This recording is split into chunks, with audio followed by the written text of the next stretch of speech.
അസ്സലാമു അലൈക്കും. സോഷ്യോളജിയിലെ അടുത്ത ചാപ്റ്ററിലേക്ക് നമ്മൾ കടക്കുകയാണ്. കൾച്ചറൽ ചേഞ്ച്, സാംസ്കാരിക മാറ്റം എന്ന അധ്യായം. കഴിഞ്ഞ അധ്യായത്തിൽ ഇന്ത്യയിൽ ബ്രിട്ടീഷുകാരുടെ അല്ലെങ്കിൽ കോളനിവൽക്കരണത്തിൻ്റെ ആരംഭത്തോടു കൂടിയുണ്ടായ ഘടനാപരമായിട്ടുള്ള എന്നുവെച്ചാൽ ഇന്ത്യൻ സംസ്കാരത്തിലുണ്ടായ അല്ലെങ്കിൽ ഇന്ത്യൻ സമൂഹത്തിലുണ്ടായിട്ടുള്ള ദുരവ്യാപകമായ മാറ്റങ്ങളെക്കുറിച്ച് നമ്മൾ പറഞ്ഞു കഴിഞ്ഞു. ഇനി ഈ അധ്യായത്തിൽ അക്കാലത്ത് തന്നെ ഇന്ത്യയിൽ ഉണ്ടായിട്ടുള്ള ചില സാംസ്കാരിക മാറ്റങ്ങൾ, അല്ലെങ്കിൽ ഇന്ത്യൻ സംസ്കാരത്തിലുണ്ടായ ചില മാറ്റങ്ങൾ, നല്ലതും ചീത്തയുമായ മാറ്റങ്ങളെക്കുറിച്ചാണ് പറയാൻ പോകുന്നത്. പ്രത്യേകിച്ചും ഇന്ത്യയിലുണ്ടായ സാമൂഹ്യ പരിഷ്കർത്താക്കളെക്കുറിച്ചും അവരുടെ നേട്ടങ്ങളെക്കുറിച്ചുമൊക്കെയാണ് ഈ അധ്യായത്തിൽ പ്രധാനമായിട്ട് നമ്മൾ ചർച്ച ചെയ്യാൻ പോകുന്നത്. നമുക്ക് കാര്യത്തിലേക്ക് കടക്കാം.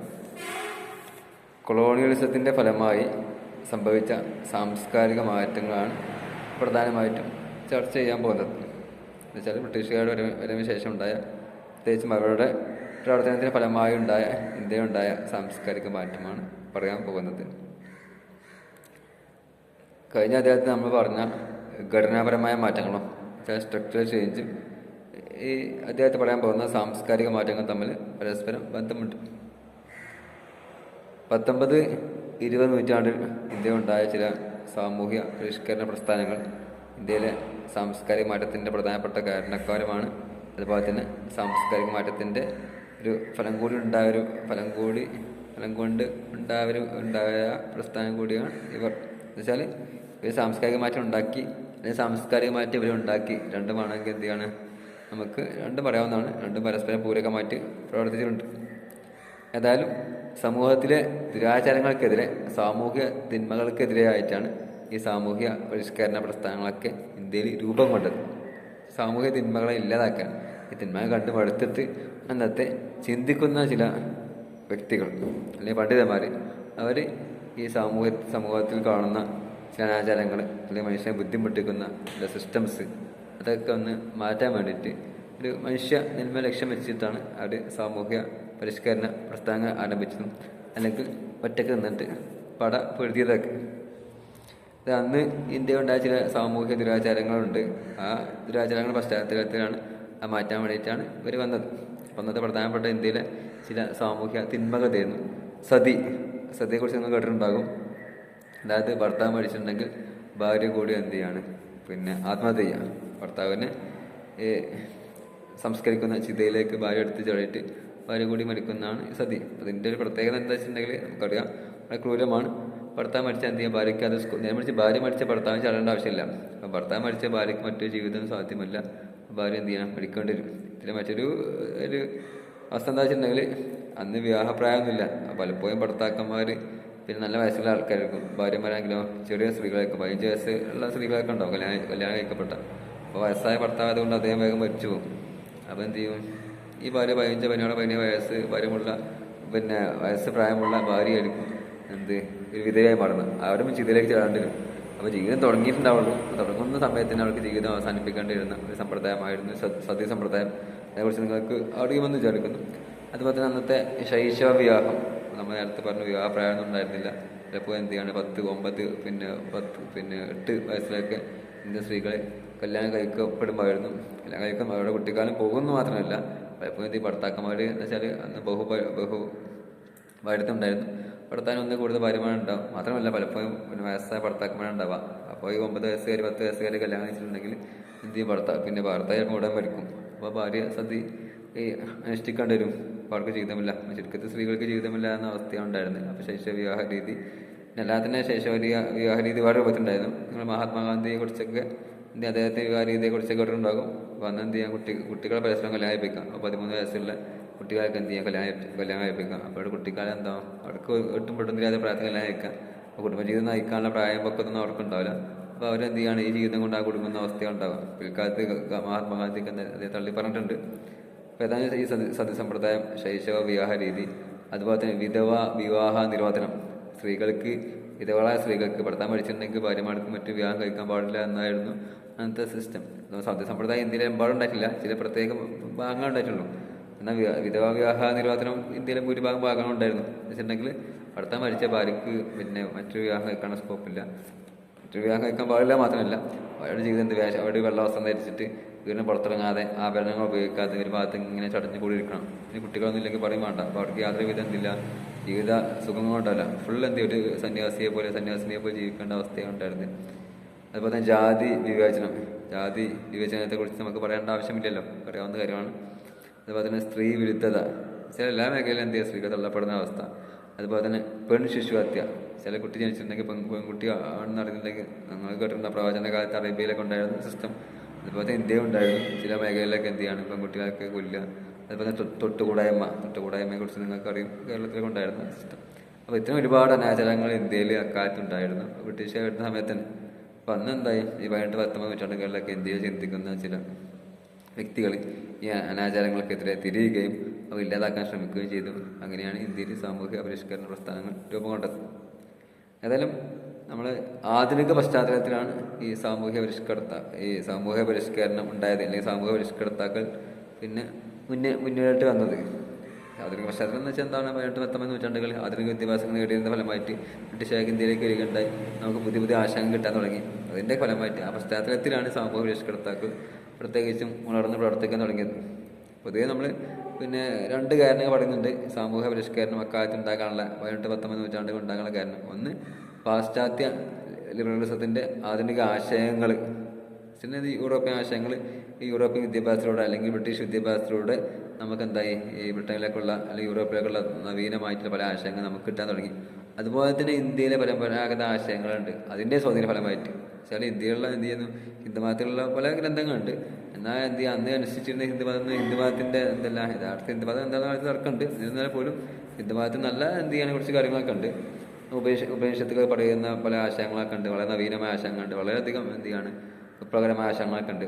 എന്നാൽ ഹിന്ദുമതത്തിൽ അനാചാരങ്ങളോ അന്ധവിശ്വാസങ്ങളോ എന്ത് ചെയ്യുന്നു, അത് കാരണം പിന്നെ സാധാരണക്കാർക്കൊന്നും ലഭ്യമായിരുന്നില്ല. അവർ ജീവിച്ചിരുന്ന ഈ പറയപ്പെട്ട പിന്നെ ഒരു മോശപ്പെട്ട ജീവിതമായിരുന്നു. എന്നാൽ ഗ്രന്ഥങ്ങൾ പറയുന്ന മറ്റു ജീവിതമായിരുന്നു. അപ്പോൾ ഹിന്ദുമതത്തിലെ ഉപനിഷത്തിലൊക്കെ പറയുന്ന നല്ല എന്ത് ചെയ്യാണ്, നല്ല പോസിറ്റീവായ കാര്യങ്ങളുണ്ട്.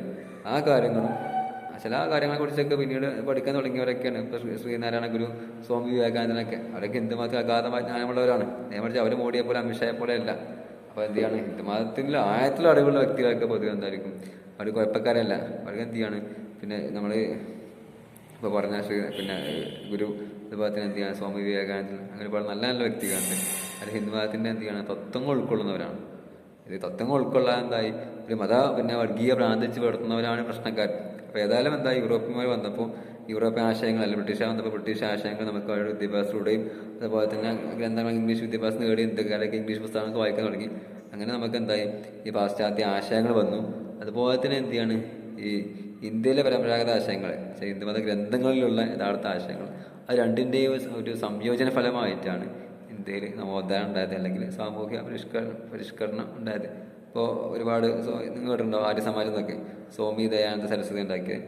അപ്പോൾ അവരൊക്കെ എന്ത് ചെയ്യാണ്, ഹിന്ദുമതത്തിലുള്ളത് വേദങ്ങൾ പറയുന്നത് ഏകദൈവ വിശ്വാസമാണ്, ജാതി വ്യവസ്ഥ പാടില്ല എന്നൊക്കെ പറഞ്ഞവരാണ്. പക്ഷെ എന്ത് ചെയ്യാണ്, ഹിന്ദുമതത്തിൻ്റെ ആയത്തിലേക്ക് അടങ്ങി തിരിച്ച ശേഷം ഹിന്ദുമതത്തിലുള്ള എന്ത് ചെയ്യാണ് നല്ല നല്ല കാര്യങ്ങളൊക്കെ വികയത്തി പറഞ്ഞിട്ട് ആ കാര്യങ്ങൾ സ്വീകരിക്കണമെന്ന് പറഞ്ഞ സാമൂഹ്യ പരിഷ്കർത്താക്കളുണ്ട്. അപ്പോൾ ഏതായാലും നമ്മൾ പറഞ്ഞാണ് ആധുനിക ആശയങ്ങൾ, അതുപോലെ തന്നെ എന്ത് ചെയ്യണം ഈ ഇന്ത്യയിലെ പരമ്പരാഗത ആശയങ്ങൾ രണ്ടിൻ്റെയും ഒരു സംയോജന ഫലമായിട്ടാണ് ഇന്ത്യയിൽ സാമൂഹ്യ പരിഷ്കരണം ഉണ്ടായത്. ഇനി നമ്മൾ പറയാൻ പോകുന്നത് പ്രധാനപ്പെട്ട സാമൂഹ്യ പരിഷ്കർത്താക്കളും അവരുടെ സംഭാവനകളുമാണ്. നിങ്ങൾ മുമ്പ് പഠിച്ചിട്ടുള്ളതായിരിക്കും എന്ന് കരുതുന്നു. ഒന്നാമതായിട്ട് ഇന്ത്യയിലെ സാമൂഹ്യ പരിഷ്കരണം അല്ലെങ്കിൽ സാമൂഹ്യ പരിഷ്കരണ പ്രസ്ഥാനം അല്ലെങ്കിൽ സാമൂഹ്യ പരിഷ്കർത്താവ് എന്നൊക്കെ പറയുമ്പോൾ സ്വാഭാവികമായിട്ടും നമ്മുടെ മനസ്സിലേക്ക് ഫസ്റ്റ് കടന്നു വരുന്ന ഒരു വ്യക്തി ഉണ്ടാകും. അത് സ്വാഭാവികമായിട്ടും രാജാറാം മോഹൻ റോയ് ആയിരിക്കും. അദ്ദേഹത്തെ കുറിച്ച് കേട്ടിട്ടുണ്ടാകും. ഒരു ബംഗാളുകാരനായിരുന്നു. അദ്ദേഹം ബ്രഹ്മസമാജം എന്ന പേരിൽ സംഘടന രൂപീകരിച്ചു. ആ കാര്യം നിങ്ങൾക്ക് അറിയുമായിരിക്കും.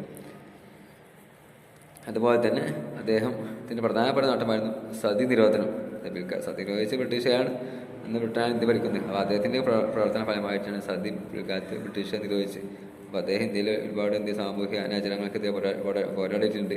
പ്രത്യേകിച്ച് സതിക്കെതിരേക്ക് അദ്ദേഹം വളരെ രൂക്ഷമായി വിമർശനം ഉന്നയിച്ചിട്ടുണ്ട്. അദ്ദേഹത്തിൻ്റെ അഭ്യർത്ഥന മാനിച്ചുകൊണ്ടാണ് അത് ബ്രിട്ടീഷ് സർക്കാരൊക്കെ പിൽക്കാലത്ത് സതി നിരോധിച്ചത്. അദ്ദേഹത്തിൻ്റെ പ്രധാനപ്പെട്ട ആശയങ്ങളൊക്കെ ആയിരുന്നു മാനവികത, നമ്മൾ ഈ ഹ്യൂമനിസം എന്നറിയും, മനുഷ്യർക്ക് പ്രാധാന്യം കൊടുക്കുന്ന ആശയങ്ങൾ. അതുപോലെ തന്നെ പ്രകൃതിദത്താവകാശങ്ങൾ എന്ന പേരിൽ യൂറോപ്പിൽ നിന്ന് റൂസോയുടെയൊക്കെ ചില ആശയങ്ങളുണ്ട്. എല്ലാ മനുഷ്യന്മാർക്കും എന്ത് ചെയ്യാണ് ചില അവകാശങ്ങളുണ്ട് എന്ന കാഴ്ചപ്പാട്. അതുപോലെ തന്നെ ഹൈന്ദവ ശാസ്ത്ര ഗ്രന്ഥങ്ങൾ, ഇപ്പോൾ വേദങ്ങൾ, ഉപനിഷത്തുകൾ അതൊക്കെ പഠിച്ച് അതിൽ ഏകത വിശ്വാസമാണ് ഉള്ളത് എന്നൊക്കെ അദ്ദേഹം സമർത്ഥിച്ചിട്ടുണ്ട്. അപ്പോൾ അദ്ദേഹത്തിൻ്റെ യൂറോപ്യൻ ആശയങ്ങൾ അദ്ദേഹം സ്വീകരിച്ചിരുന്നു, ഇന്ത്യയിലെ പരമ്പരാഗത ഹിന്ദുമത ആശയങ്ങൾ അദ്ദേഹം സ്വീകരിച്ചിരുന്നു.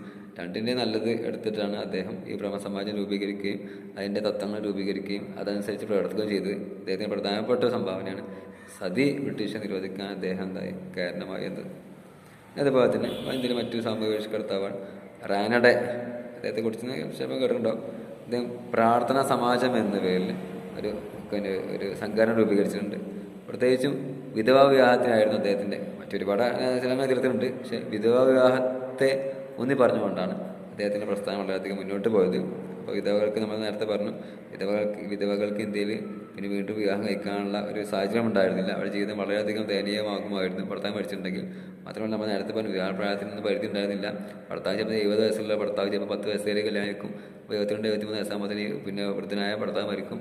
എന്നാൽ പാവപ്പെട്ട പെൺകുട്ടി 13 വയസ്സിൽ എന്ത് ചെയ്യണം, നമ്മൾ ജീവിതം തുടങ്ങുന്ന സമയത്ത് തന്നെ ജീവിതം അവസാനിക്കുന്ന ഘട്ടത്തിലെത്തും.